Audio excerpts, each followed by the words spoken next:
un lieu unique avec un jardin de 1000 m² orné de vignes, idéal pour vos repas et réunions d'affaires. Regardez le Club Éco d'ObjectiveNews.tv avec l'hôtel Radisson Blu Toulouse Aéroport.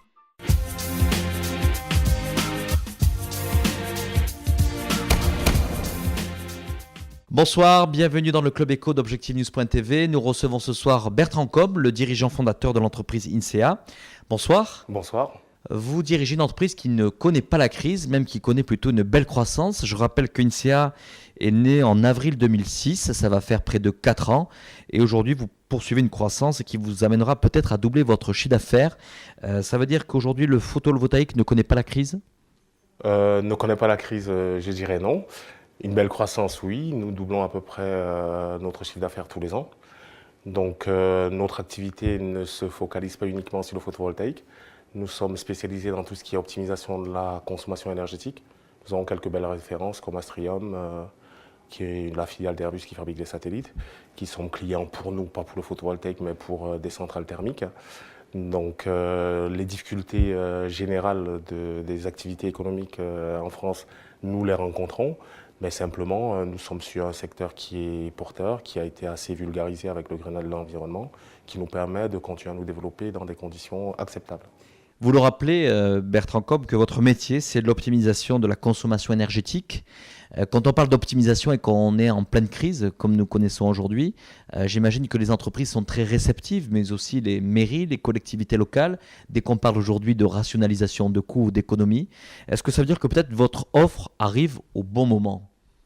Oui, c'est une offre que nous proposons depuis à peu près 4 ans aujourd'hui.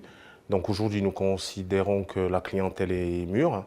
Nous avons une répartition de clientèle au niveau chiffre d'affaires qui est à peu près de 60% du particulier, de 20% de l'institutionnel. Nous sommes spécialisés pour les petites communes de moins de 3000 et les 20% restants pour le professionnel. Donc nous arrivons à dégager des économies substantielles sur la facture énergétique de façon mensuelle ou annuelle. Pour vous, Bertrand Cobb, cette stratégie sur 3 cibles, comme vous le rappelez à l'instant, entreprises, collectivités locales et particuliers, c'est important justement d'avoir cette structuration de portefeuille ainsi faite ? Oui, c'est très important parce que ça nous permet de diluer énormément le risque en cette période de crise.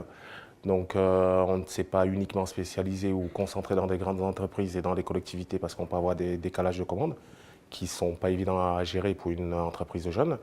Et en étoffant notre portefeuille particulier, ça nous permet d'avoir plus de 300 clients particuliers par an qui nous permettent d'assurer un minimum d'activité pendant un exercice.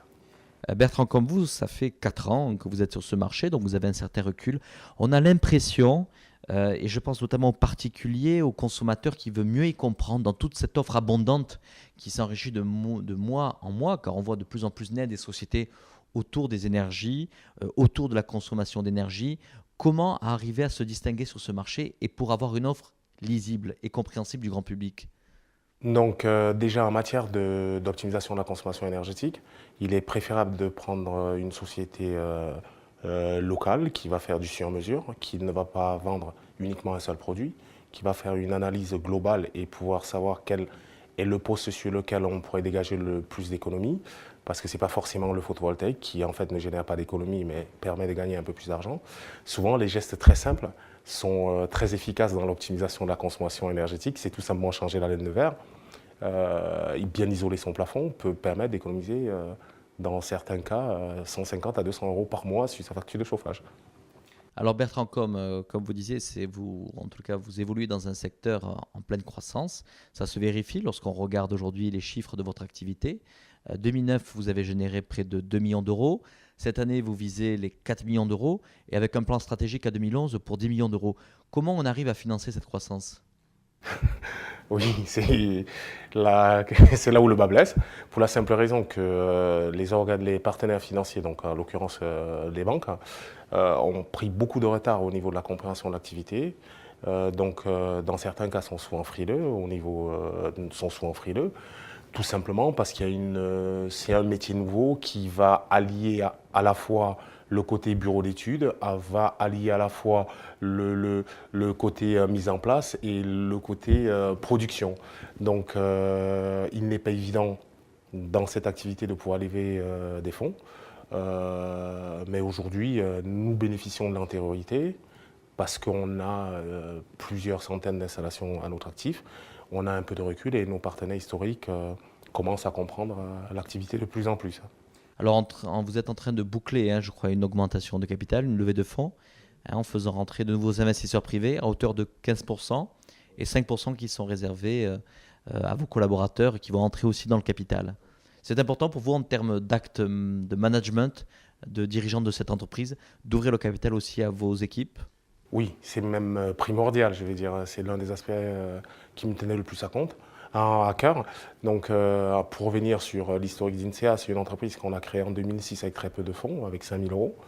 Donc, j'ai des partenaires qui ont démarré quasiment avec moi et je pensais tout à fait légitime de les impliquer un peu plus dans cette aventure et surtout de responsabiliser un peu plus le personnel sur les différentes économies, l'image de la société, sur le coût et qui se disent qu'un chantier, c'est un peu le leur et que ce sont potentiellement des dividendes qu'ils pourraient récupérer en fin d'année. Dernière question, Bertrand Combe. Pour que le patron d'INSEA soit un homme heureux à la fin de l'année, quels devront être les objectifs à atteindre? Les objectifs à atteindre, donc aujourd'hui on a un canal de commande depuis de 3 millions d'euros déjà fait, et les objectifs ce serait de doubler notre chiffre d'affaires, d'être entre 4 et 5 millions d'euros, et surtout de dégager beaucoup plus de marge pour pouvoir compenser un peu plus le personnel par le biais de différents systèmes légaux qui sont mis en place. Merci Bertrand Combe d'avoir répondu à notre invitation. Merci. Un lieu unique avec un jardin de 1000 m² orné de vignes, idéal pour vos repas et réunions d'affaires. Regardez le Club Éco d'Objectif News.tv avec l'hôtel Radisson Blu Toulouse Aéroport.